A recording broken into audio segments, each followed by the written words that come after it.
Si vous pouvez vous imaginer, le fort Douville serait sous le terrain de Baby Point Club, probablement sous le terrain de tennis.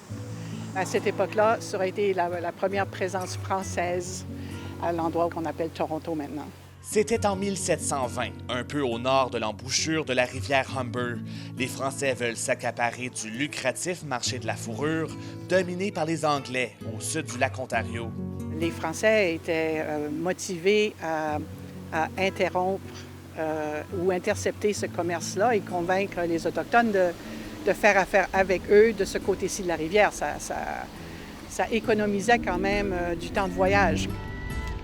Le fort n'a duré que 10 ans parce que, selon les archives et les documents qu'on a découverts, ce serait que le commerce n'était pas aussi fructueux que les Français l'auraient espéré. 2 autres forts français sont construits en 1750. Le fort Port-Neuf, qui n'avait plus de marchandises à échanger après quelques mois seulement, et le fort Rouillé, qui se trouvait sur le site actuel de l'Exposition nationale canadienne, démoli durant la guerre de 7 ans. L'histoire française a été un peu éclipsée par les grands développements de la colonie britannique. Un héritage presque oublié que le nouveau consul général de France à Toronto veut remettre à l'avant-plan.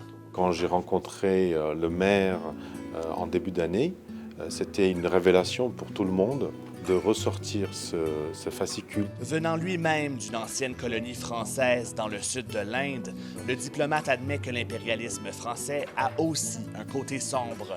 C'est d'abord rendre hommage aux Premières Nations qui étaient ici, et aussi se dire que comment on peut coexister ensemble. C'est regarder le passé renforce nos liens vers le futur. Ici Philippe de Montigny, Radio-Canada, Toronto.